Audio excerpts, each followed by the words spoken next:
France தேசத்தின் ஃபெட்டர்ன்ஸ் எனும் ஊர் திருச்சிலுவை கன்னியர் சபை வரலாற்றில் முக்கிய பங்கு வகித்து வருகிறது.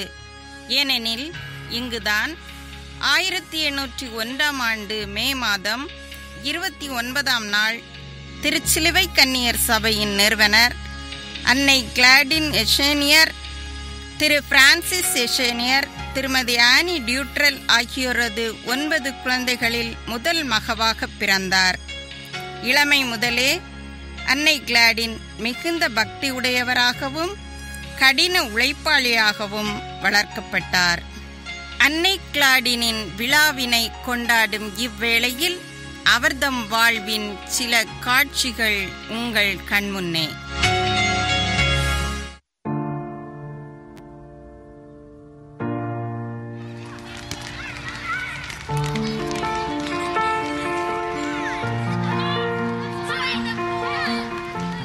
கிளாடின், விளையாட வரலையா?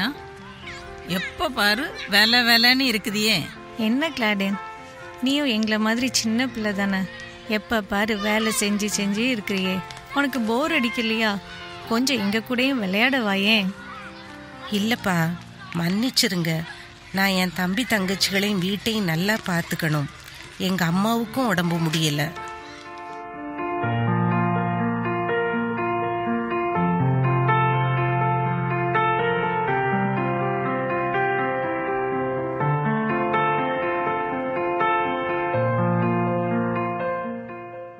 இறைவனை முதன்முதலாக தன்னுள் கொள்ளும் நிகழ்வுக்காக தன் ஓய்வு நேரத்தில் சிரத்தை எடுத்து படித்த கிளாடின் அதற்கு பிரதியுபகாரமாக தன் உணவையும் கொடுத்தார்.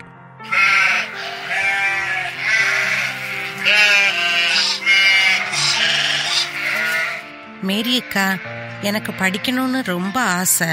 அதனால நான் மதியானம் சாப்பிட்ற நேரத்துல வகுப்புக்கு போயிட்டு வரேன்.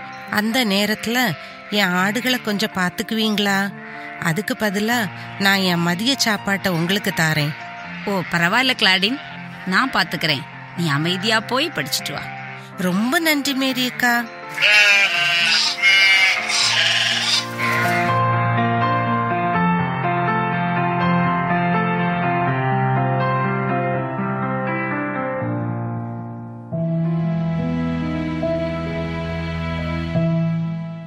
அக்கா, கிளாடின் அக்கா. என்ன கேத்ரின், ஏன் தயங்கிட்டே வர? என்னாச்சு உனக்கு? நான் முதல் திருவிருந்து வாங்க போறேன். ஆனா என்கிட்ட நல்ல ட்ரெஸ் எதுவுமே இல்ல, வாங்கி தரவும் யாரும் இல்ல. நான் என்ன பண்ணனே தெரியலக்கா. கவலைப்படாத கேத்ரின், என்கிட்ட 2 ட்ரெஸ் இருக்கு. ஒன்ன உனக்கு தரேன், கவலைப்படாத, சரியா?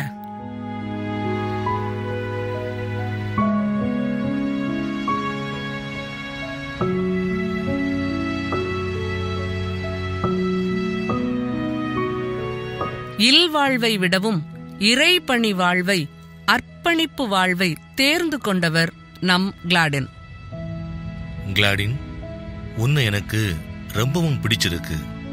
உன்னுடைய அன்பு, உன்னுடைய செயல்கள், மேலும் கனிவான வார்த்தைகள் என்ன ரொம்பவும் கவர்ந்து விட்டது. ஐயோ, என்னை மன்னிச்சிருங்க. உங்களுக்கு இந்த அளவுக்கு என்ன பிடிக்கணுங்கிறதுக்காக நான் எதுவும் பண்ணல. எனக்கு தெரியும் கிளாடின், அதனால தான் உன்னை விரும்புறேன். உனக்கு சம்மதமா? தயவு செய்து என்ன மன்னிச்சிருங்க. நான் இறைப்பணி செய்யவே விரும்புகிறேன். இறைவனுக்காக வாழ்வதே எனது வாழ்வின் லட்சியம்.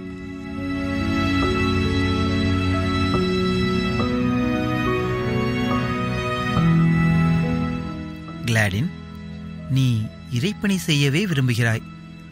உன்னுடைய இந்த ஆசையை நிறைவேற்ற ஒரு வழி இருக்கிறது.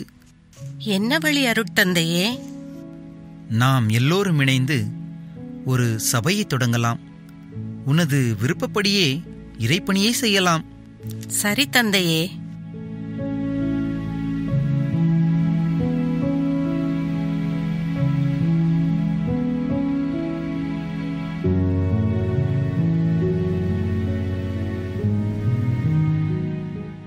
ஓய்வு நாளை பரிசுத்தமாய் அனுசரிக்க மறவாதே என்னும் விவிலிய வார்த்தையை முழுமையாய் பின்பற்றியவர் அன்னை கிளாடின்.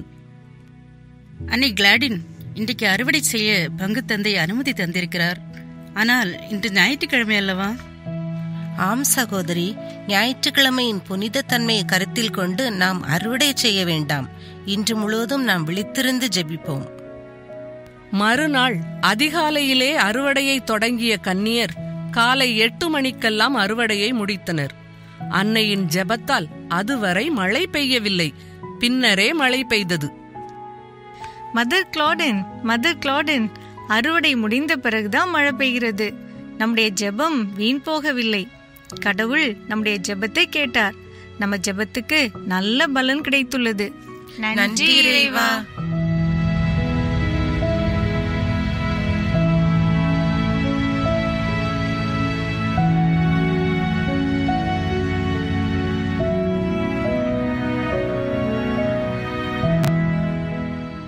அன்னையின் நிலைவாழ்வு பயணம்.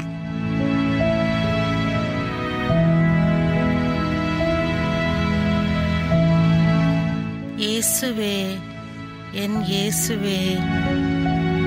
அன்னையின் கல்லறையில் உள்ள கல்வெட்டில் சிலுவையே எனது புத்தகம், சிலுவையே எனது மகிமை என்று எழுதப்பட்டுள்ளது. சிலுவையின் வாழ்வில் பயணித்த அன்னையை போன்று நாமும் சிலுவையின் வழியில் பயணிப்போம். நன்றி, வணக்கம்.